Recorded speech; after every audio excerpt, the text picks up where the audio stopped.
Thiruvananthapuram general ആശുപത്രിക്ക് മുന്നിൽ നടന്ന അപകടത്തിൽ മരിച്ച ഓട്ടോ ഡ്രൈവർ ഷാഫിയുടെ പൊതുദർശനം ആരംഭിച്ചു. ജനറൽ ആശുപത്രിക്ക് മുന്നിലാണ് ഓട്ടോ സ്റ്റാൻഡിൽ പൊതുദർശനം നടക്കുന്നത്.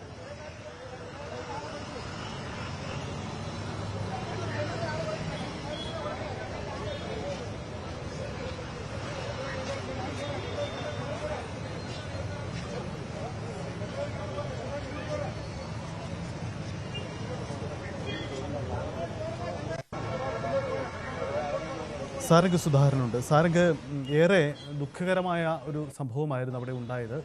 വാഹനം ഫുട്പാത്തിലേക്ക് ഇടിച്ചു കയറിയാണ് ഈ അപകടമുണ്ടായത്. നിരവധി ആളുകൾക്ക് പരിക്ക് പറ്റി.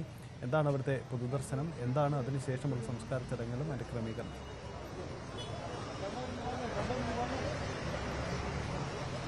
തീർച്ചയായും സജിത്ത്, ഈ ഒരു പൊതുദർശനം നടക്കുന്നത് ഈ ഒരു അപകടം നടന്ന അതേ സ്ഥലത്ത് വെച്ച് തന്നെയാണ്.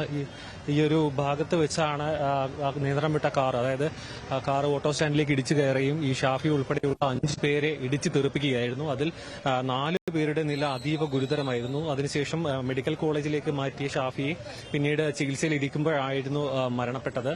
നമുക്കറിയാം, ഈ ഓട്ടോ സ്റ്റാൻഡിൽ ഓട്ടോ ഓടിക്കുന്ന ആളായിരുന്നു ഷാഫി. സഹപ്രവർത്തകരും കൂടെ ഇവിടെ ജനറൽ ആശുപത്രിയിലും മറ്റുമുള്ള ആൾക്കാരാണ് ഇവിടെ പൊതുദർശനത്തിന് എത്തിയിരിക്കുന്നത്. നമുക്കറിയാം, ഒരു ദാരുണമായ ഒരു അപകടമാണ് നടന്നത്. ഈ ഒരു ഓട്ടോ സ്റ്റാൻഡിൽ ഓട്ടോ കാത്തുനിന്നവരും പിന്നെ ഒപ്പം തന്നെ ഓട്ടോ സ്റ്റാൻഡിൽ ഓട്ടോ നിർത്തിയിട്ട ഓട്ടോ ഡ്രൈവർമാരടക്കമുള്ള 5 പേരെ ഇടിച്ചു തെറിപ്പിക്കുകയായിരുന്നു. എല്ലാവരുടെയും നില ഗുരുതരമാണ്. ഒരു 5 പേരിൽ 4 പേരുടെ നില ഗുരുതരമായിരുന്നു. അതിൽ ഷാഫി മരണപ്പെടുകയും ബാക്കി 3 പേരുടെ നില ഗുരുതരമായി തുടരുന്നു എന്നൊരു വിവരമാണ് നമുക്ക് ലഭിക്കുന്നത്. 3 പേരും വെന്റിലേറ്റർ സഹായത്തോടു കൂടിയ ജീവൻ നിലനിർത്തുന്നതാണ് നമുക്ക് ലഭിക്കുന്ന വിവരം. നിലവിൽ ഈ ഒരു പൊതുദർശനത്തിന് ശേഷം മൃതദേഹം ഷാഫിയുടെ വീട്ടിലേക്ക് കൊണ്ടുപോകും. തുടർന്നായിരിക്കും ഈ ഒരു സംസ്കാര ചടങ്ങുകളും മറ്റും അത്തരം ചടങ്ങുകളിലേക്ക് കടക്കുക എന്നാണ് നമ്മൾ മനസ്സിലാക്കുന്നത്. മന്ത്രിമാർ ഉൾപ്പെടെയുള്ളവർ ഇവിടെ എത്തുമെന്ന് അറിയിച്ചിട്ടുണ്ട്. നിലവിൽ ആരും തന്നെ എത്തിയിട്ടില്ല. ഇത്തരത്തിലുള്ള പൊതുദർശനത്തിന് ശേഷം ആയിരിക്കും മൃതദേഹം ഇവിടുന്ന് മാറ്റുക.